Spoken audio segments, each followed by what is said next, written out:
Welcome, everyone. Watch UAP Truth 33. I'm John. I'm your host. Glad you could join me today. Got a good show for you, man. I got this footage of these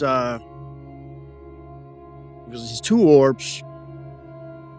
Man, they're dripping some kind of molten metal. This is in Afghanistan, like battlefield stuff, you know. They shoot them with a missile. I believe it was two missiles. I don't know. Maybe it was one missile that hits both of them. You're going to see. But it didn't affect them at all. Dude, it went right through them. They just seemed to at first look like they exploded, and then everything just went right back to how it was before the missile was even shot. Check this out, man. It's crazy. Base. At first, their rigid formation and bright shifting colours are perplexing enough, but the most shocking moment comes at around the 45-second mark. Watch.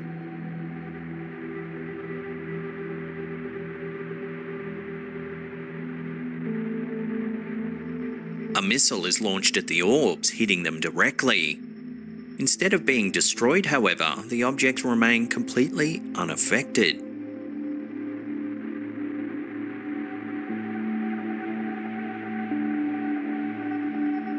The footage later switches from FLIR, forward-looking infrared, to normal vision, confirming that these glowing objects are not conventional drones or flares, but luminous, hovering spheres.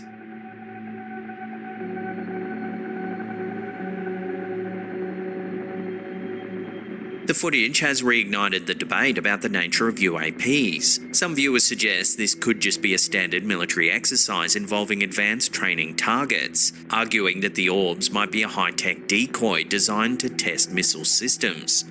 However, skeptics of this theory point out that the orbs' apparent invulnerability and their rigid, synchronized movements seem far more advanced than typical military technology.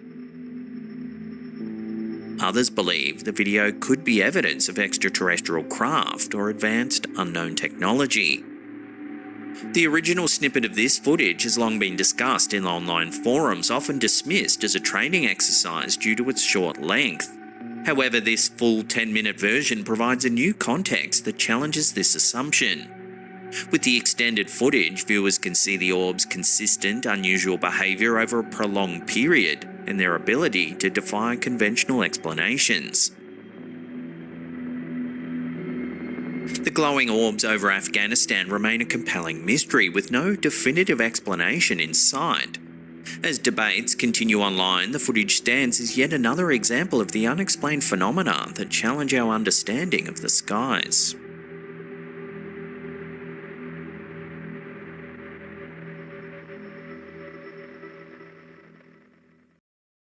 See that? Yeah, that's pretty wild, dude. This is what we're dealing with. And yet they don't want to disclose. It's just crazy to me, man. You know, like I honestly believe what it is. They don't want to let us know that there's a power greater than them, the government. There's powers that make our governments powerless. Now, some people find that scary. People who feel like they need to rely on the government for safety, and you know, I'm not one of those people. And I think that the government's worried about people like us. They don't want this thing to turn into like some kind of anarchy, and it wouldn't. I mean, seriously, it wouldn't. They should tell us. And I think there's other things going on that they don't want to release. Some scary things, unsettling things.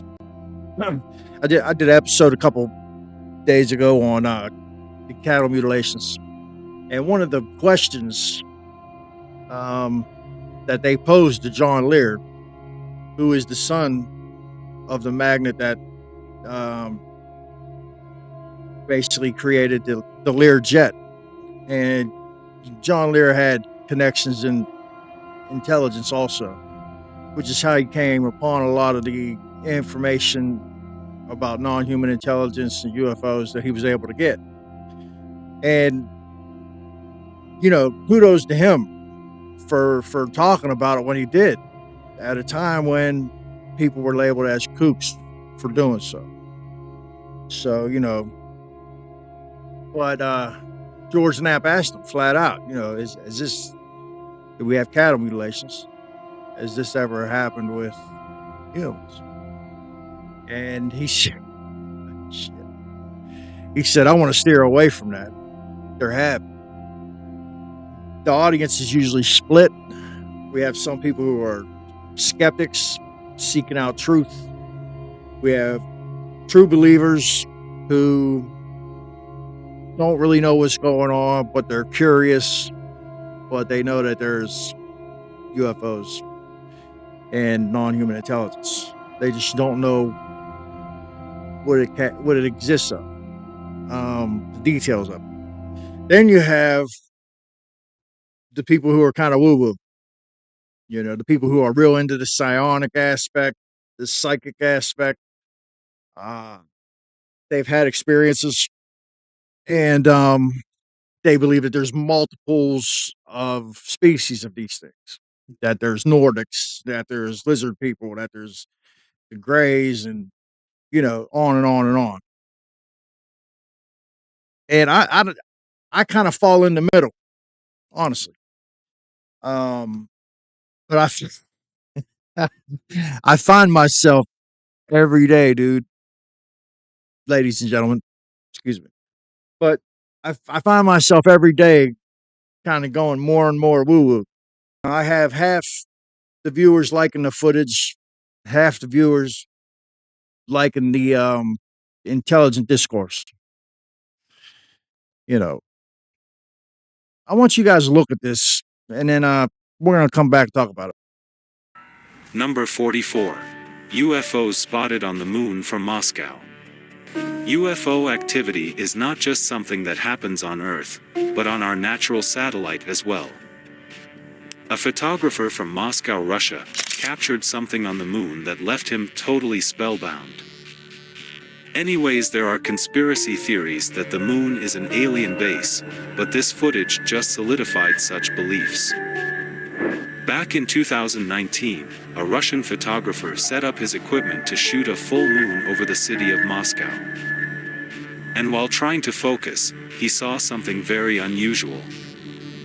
At first glance, he could see 3 circular objects moving near the surface of the moon. And then when he tried to refocus to confirm what he saw, to his amazement, now there were multiple circular UFOs moving at the same speed from left to right over the moon. It seemed like an entire battalion of UFOs was flying out for a mission over the moon. Analysts are still not able to deduce what exactly these flying circular lunar objects were. And seems like one of these alien spheres made it to South America. In the footage, we can see a sphere-like object swiftly flying first over the airport and then over road and commercial buildings.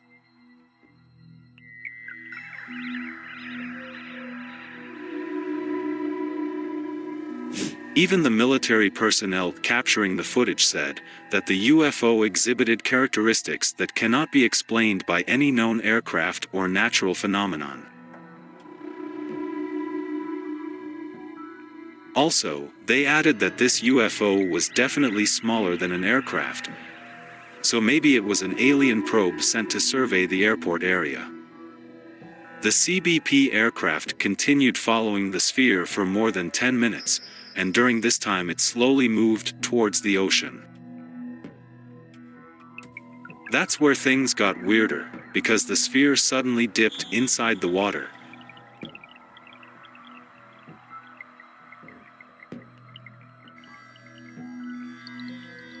And when it emerged out of the water, it split into 2 UFOs while traveling at the same speed.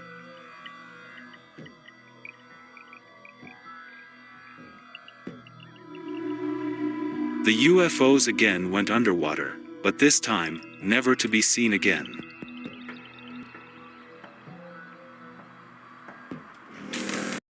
which has left everyone dumbstruck for more than 26 years. This incident has led to the creation of multiple documentaries and even a horror movie. In 1997, you took part in one of the largest military cover-ups in United States history. That's correct.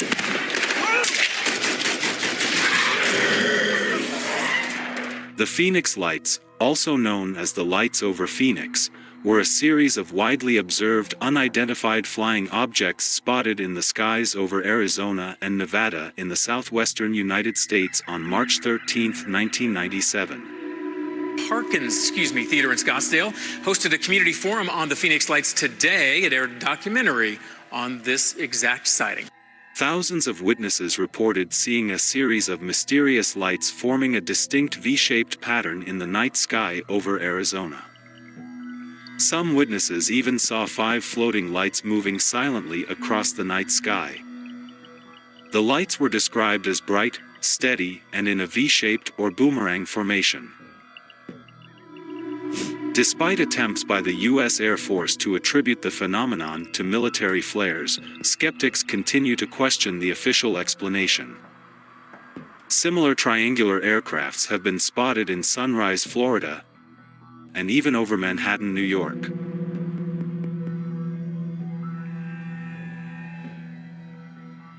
So were these smaller UFOs part of the gigantic mothership seen in 1997?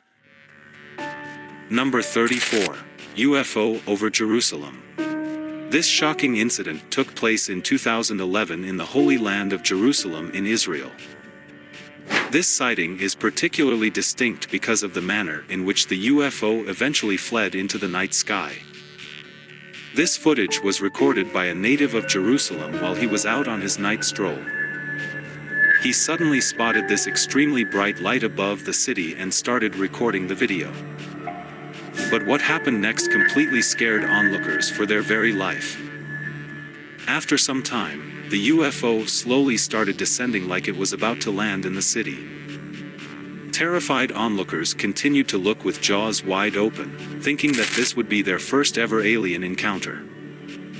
But just as the UFO was about to land, it hovered for some time and then suddenly shot up into the sky at unprecedented speeds. This incident took place over one of the holiest places on Earth, the Dome of the Rock, known as the Temple Mount. This site holds great importance in Judaism, Christianity, and Islam. Hence people are speculating that this bright orb or UFO was not there just by fluke but with a planned agenda. But why was this UFO hovering over a place of religious significance? We might never know.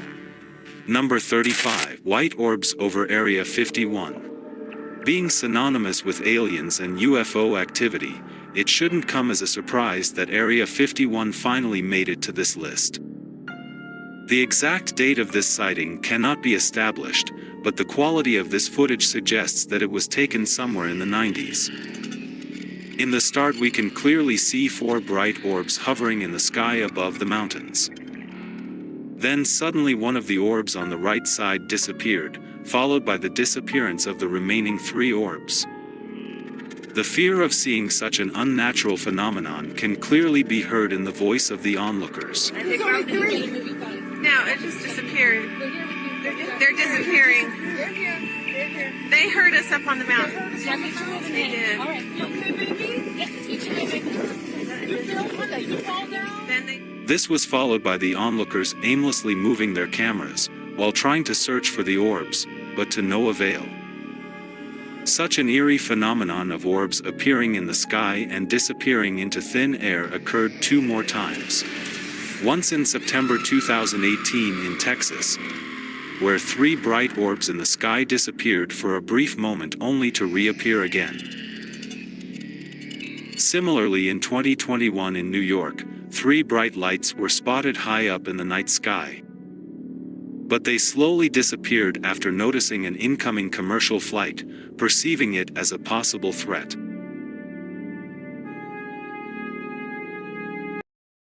So, in Lou Elizondo's book, it explains the way these things can move and how, well, the 5 observables. You have low visibility, uh, transmedium travel. That means they can travel in space, in our atmosphere, and then into our oceans, and they never lose speed or any of that. And they're not bound by the restrictions that we are. So he talks about SR-71. That used to be our fastest plane. Um, and then high in the upper atmosphere, it could travel, really fast, like 3, 4 times the speed of sound, Mach 5 maybe. But if it would try to do that in lower atmosphere, it would disintegrate. It's just too much heat and pressure on the frame of the jet.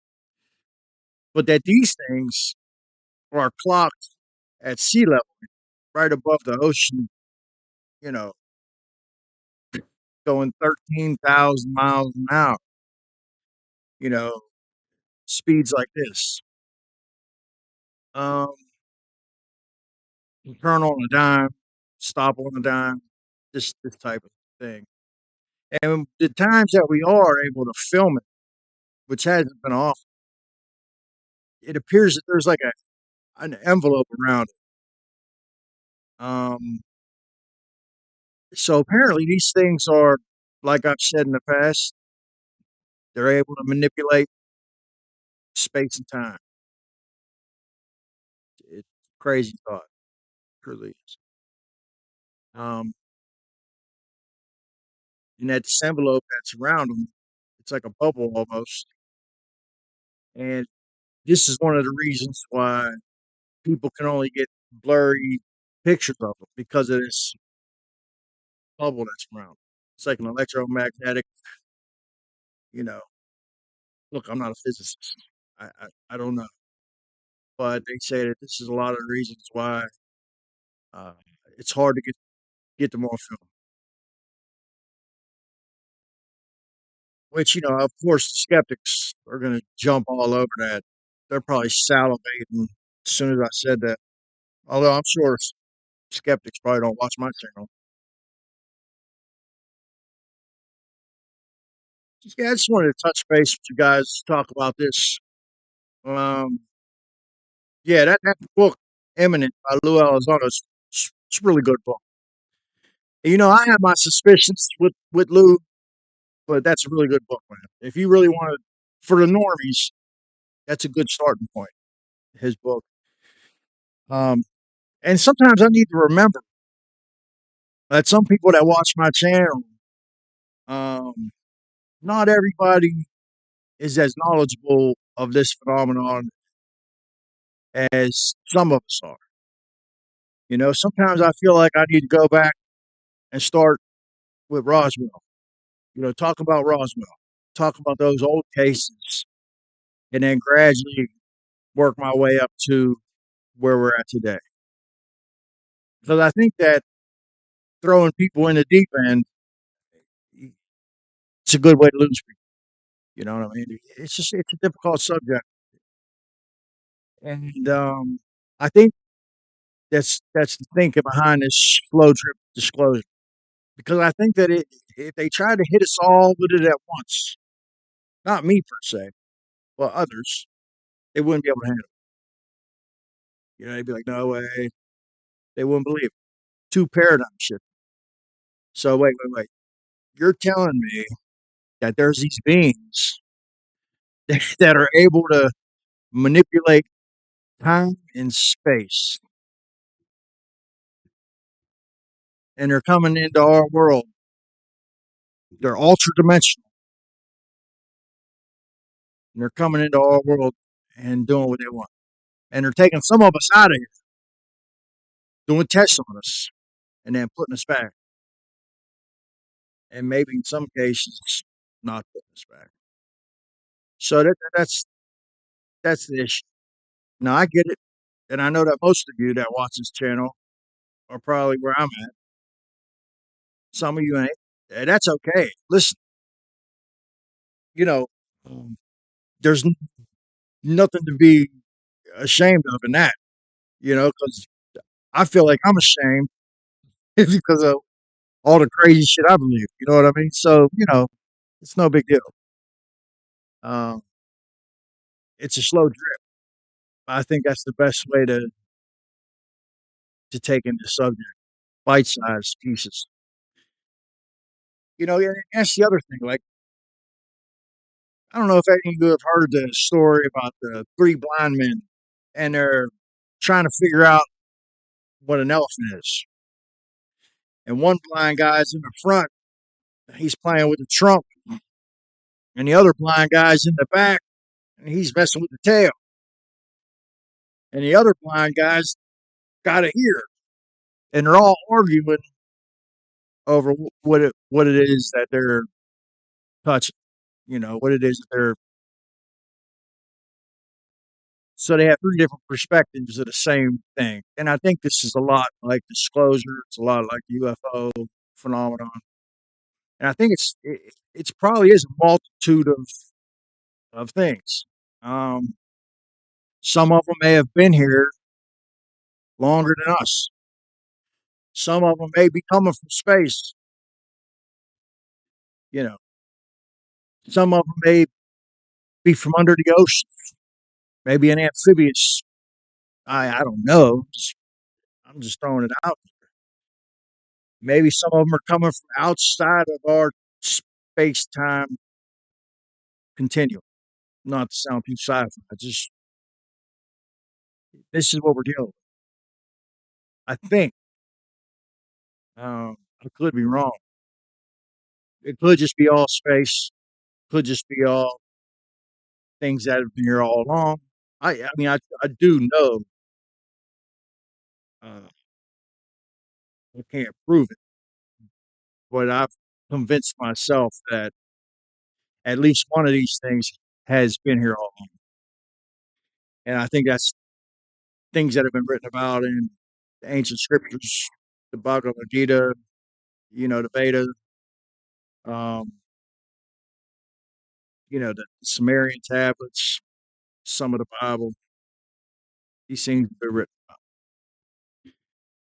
possibly myths, Greek myths and whatnot. I believe it. Atlantis really existed, um, and that's pretty woo for a lot of. That's fine. We're gonna and listen. Here's the thing. I'm okay with being wrong. Like if I'm wrong, I'll admit, hey man, they got me, I'm wrong, but I don't think that's the case. I think I'm on. I don't know. I haven't been going out with the night vision binoculars lately, and I really wanted to this weekend because this lady, she's like a channeler, said that there was gonna be all these Muller ships, yeah, over cities this weekend. I don't think that transpired. We had some bad weather, so I couldn't go out. It was cloudy. But see, I don't go that. You know, not that people aren't in some type of conscious contact with a higher being. That's not what my problem. But it's when these people start making predictions. That's when I start having problems.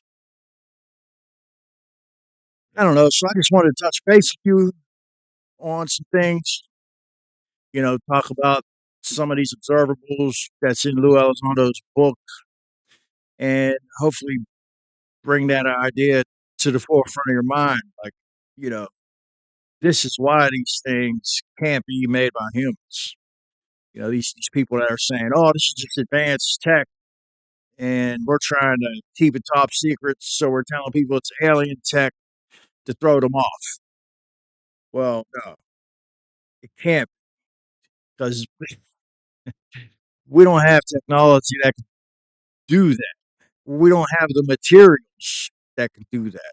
So, I just wanted to talk about that, and then, reiterate the whether the cattle mutilations ever did turn into human mutilations, which would be horrible to think about. But I just try to get people thinking, get people talking. That's pretty much the gist of today's episode. I hope you guys enjoyed it. This is UAP Truth 33. I'm John. I'm your host, man. Thank you for watching. Please hit like, subscribe, share it with a friend. I'll be back tomorrow, maybe with some footage or, some more rhetoric. Till tomorrow. Thank you.